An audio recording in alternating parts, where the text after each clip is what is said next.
Olá pessoal, tudo bem? Sejam bem-vindos aqui a mais uma nova aula. E nessa aula a gente vai falar um pouquinho sobre como acontece as integrações no processo de modelagem financeira no que tange ao endividamento.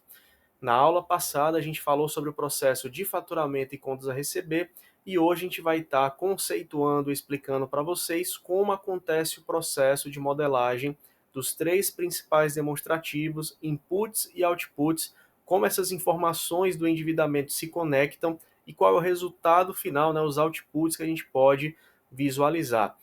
Então, seguindo da mesma forma que a gente vai seguir na aula passada, né, de ordem cronológica, a gente vai primeiro exemplificar um pouquinho e depois a gente vai para a parte prática explicando para vocês como essas integrações ela acontece dentro da nossa planilha de modelagem financeira que está no nosso treinamento. Bacana?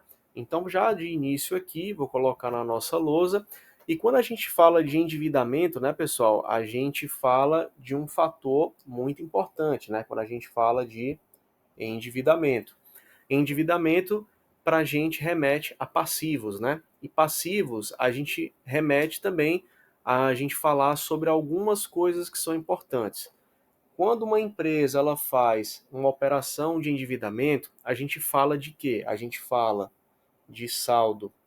Opa, perdão, a gente fala aqui de falamos de saldo devedor, importante.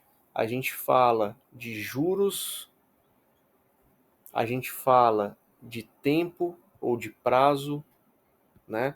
A gente fala também sobre a parcela, né? A gente fala sobre a amortização e ou parcela, tá? Lembrando que a parcela, né, é os juros mais a amortização, e a amortização a gente também se remete a saldo devedor. E todas essas características específicas da tomada de uma operação de captação financeira ou também da compra de um ativo mobilizado, né, que remete a uma operação de crédito, de financiamento, investimento, todas essas nuances aqui que eu falei para vocês agora, elas vão ter relevância dentro do processo de modelagem financeira dentro de uma empresa. E quando a gente fala de saldo devedor, pessoal, é tudo aquilo que a empresa tem, né? A gente fala talvez ali de passivo oneroso, né? Por exemplo, se você fizer uma operação de capital de giro, e você capta R$ 1 milhão. Então, o saldo devedor daquela empresa é R$ 1 milhão. E isso vai estar atrelado a um certo juros, que está atrelado a um certo tempo, a um valor de amortização e também a uma parcela. Bacana? E também tem outros fatores que são importantes, né? Porque quando a gente fala de endividamento também, Lucas, o endividamento na modelagem financeira só vai aparecer para a gente dessa forma? Não. E tem uma parte fundamental também sobre o endividamento como resultado, né, pessoal? Porque esses aqui que eu falei para vocês, ó, eles são os inputs. Esses carinhas aqui são os inputs do processo, é o que vai gerar para a gente a informação. Sendo que também tem um fator muito importante, vamos falar dessa forma, que o endividamento ele traz como output para a gente, né? Esses são os inputs do processo. E quais são os outputs? Primeiro, output que a gente pode comentar, e eu posso colocar dois como características fundamentais, né? É estar nos demonstrativos financeiros. Essas informações, né, serem interpretadas, né, elas aparecerem, elas se conectarem nos demonstrativos financeiros, que são os outputs, mas também a segunda, que é muito mais importante, é também a leitura dos indicadores. Ou seja, toda essa nuance aqui de informação, tudo que tange a captação financeira, a compra de imobilizados, operações de CAPEX, como resultado final, ela também vai gerar para a gente uma gama de indicadores para serem interpretados, né? E isso já vai estar também já composto dentro da nossa planilha, tá bom? Mas esses são os dois principais outputs de processo que a gente tem. E os inputs são as entradas que vão gerar esse outputs dentro do processo de modelagem financeira. E Lucas, na teoria, como é que isso se conecta, tá, pessoal? Qual é o processo? Bom, a empresa faz uma captação, bacana, até aí tranquilo, né? E aí vamos ter um contrato. Dentro desse contrato de empréstimo, financiamento e etc., nós vamos ter essas informações. E dessas informações a gente vai ter a composição das parcelas e do tempo. E teoricamente, né, e na prática também, você vai projetar aquelas parcelas dentro do fluxo de caixa, né, de uma empresa, né? Isso eu falei de forma bem sucinta, mas também tem alguns impactos que eu vou explicar para vocês agora, tá bom? Quando a gente fala sobre essa parte do endividamento, que são esses inputs, né? Quando a gente fala dos juros, pessoal, os juros ele vai ter impacto, ele vai aparecer na nossa DRE, isso é importante. Ou seja, cada premissa dessa, né, tem um local ali em específico aonde ela vai aparecer, tanto em DRE quanto também, tá? Na nossa DFC, na nossa deixa eu ver aqui. Pronto, acho que agora vai. Na nossa DFC, bacana. A amortização, né, ele vai aparecer na DFC. A amortização também vai aparecer na DFC, tá bom? O saldo devedor dessa dívida, que eu vou chamar aqui de SD, ele vai aparecer no balanço patrimonial, no BP, tá certo? Isso é muito importante. E a composição das parcelas de juros e amortizações vão ter efeito de fluxo de caixa. Lucas, tem alguma fórmula para eu projetar isso, né? Tem alguma dica matemática para fazer essa projeção? Não, pessoal, aí no máximo é você realmente fazer essa progressão de números até ali o final. Ah, vou pagar em 48 vezes. Então, o que eu vou pagar em 48 vezes? Quanto é que vai ficar o saldo devedor para cada ano? Beleza? Então isso é muito, não tem uma fórmula, né? Não tem uma forma mais prática de fazer do que essa. De fato é assim, beleza? Claro que a gente tem que respeitar também a modalidade, né, dos empréstimos e financiamentos, né, taxas de juros e etc. também, para a gente saber alocar de forma adequada, tá bom? Se a despesa de juros é regressiva, se ela é progressiva, se ela é constante, isso são variáveis que vai aparecer caso a caso. Mas, Lucas, na prática, como é que isso se encaixa na planilha, né? Aí no nosso treinamento, pessoal, a nossa planilha já está pronta, né? Ela já vem pronta para ser utilizada. E eu vou dar um exemplo aqui prático, né, para vocês. Então, vamos supor que essa empresa, ela tem uma frota, tá certo? Vou escrever aqui, ela tem uma frota. Vamos supor que o valor desse bem, tá bom? Ele é de 1 milhão, essa frota total, tá certo? Ele tem um saldo devedor a pagar, ou seja, para amortizar de 800 mil, ainda falta para a empresa pagar 36 vezes, e tem uma coisa que eu esqueci, que inclusive é bacana citar agora, que eu não comentei na nossa lousa, é sobre a depreciação, que o endividamento, quando é para bens imobilizados, ele é depreciável. Então também tem outro fator que a gente pode colocar como input. Então vamos supor que o valor a depreciar desses bens seja ainda 100 mil reais e falta aí 48 vezes, por exemplo. E os juros, né, que é o 7, o juros efetivo, vamos supor que seja 1,08%. Um exemplo, tá? E aí, pessoal, quais são os impactos, né, quando a gente digita esse tipo de informação na nossa planilha? Que a gente reduz bastante tempo de trabalho, né? Se você pegar ali o que a gente desenhou na lousa, de fato aquele é o fundamento do processo, aquele é o início do processo. Mas como transformar isso de forma mais automatizada? É isso que a nossa planilha dá para a gente, porque qual é o cálculo correto? É você de fato pegar mês a mês, fazer aquela progressão de números, ver o saldo que ficou para amortizar. Mas vamos ver aqui o impacto, tá?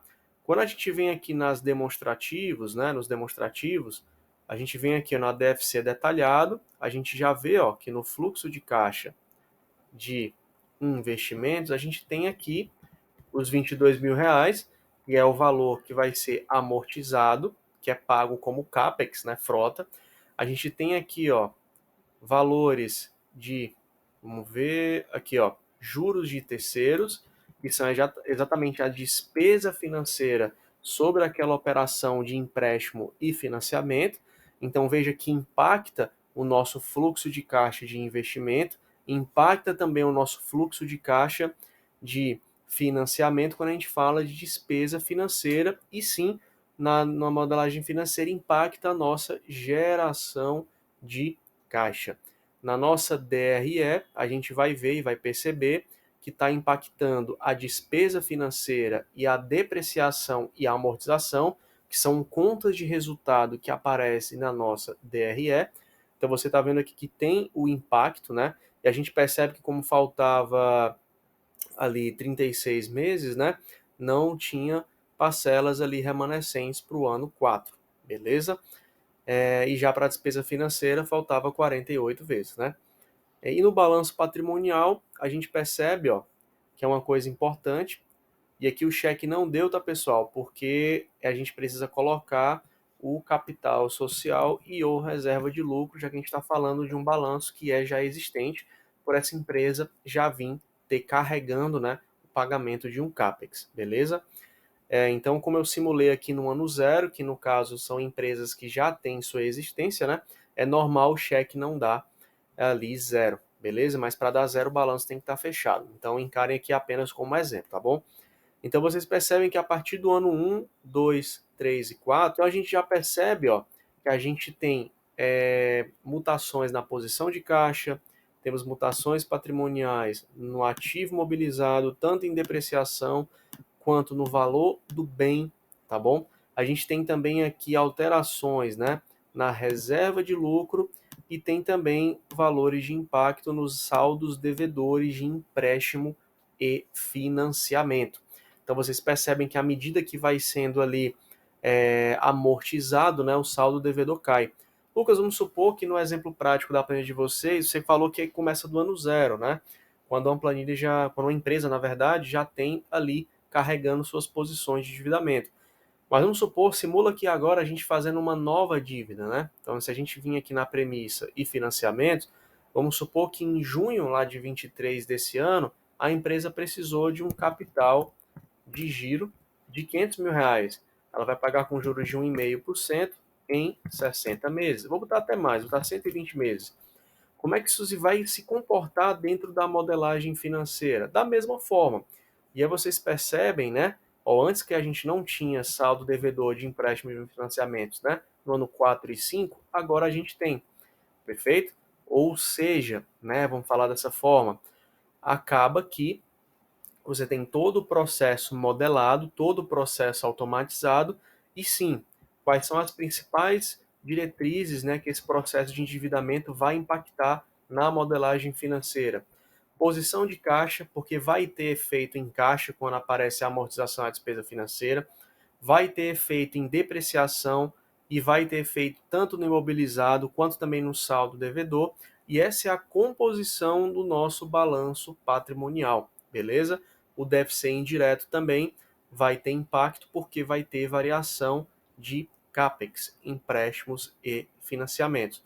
Bom, pessoal, essa foi aqui a aula de hoje. Então, a intenção de fato era mostrar para vocês, né, quais são as contas de impacto da modelagem no que tange ao processo de endividamento, né? Então, aqui a gente teve uma melhor visualização na prática mesmo, dentro da nossa planilha, e também um pouco da parte teórica, né, dos principais inputs do processo que são utilizados no processo de endividamento. E os outputs são os 3 demonstrativos que aparecem aqui, como também, que é muito importante citar para vocês, que foi aquele segundo output que eu falei para vocês, que é os indicadores, tá? O processo de endividamento para tomada de decisão ele é muito importante. E ele é muito importante ser embasado em indicadores, perfeito? Isso é muito relevante, tá bom? E esses inputs, né, os gestores ou empresários, você, profissional de finanças, vai estar tomando decisão estratégica em cima deles. Mas é muito importante entender como todo o processo acontece até chegar aqui na tomada de decisão, para você ter a sua segurança na tomada de decisão e na integração desses valores. Perfeito? Até a próxima aula. Espero que vocês tenham gostado. Continue acompanhando a gente, que a gente vai estar aí soltando, postando mais aulas e conteúdos como esse. Até mais, pessoal.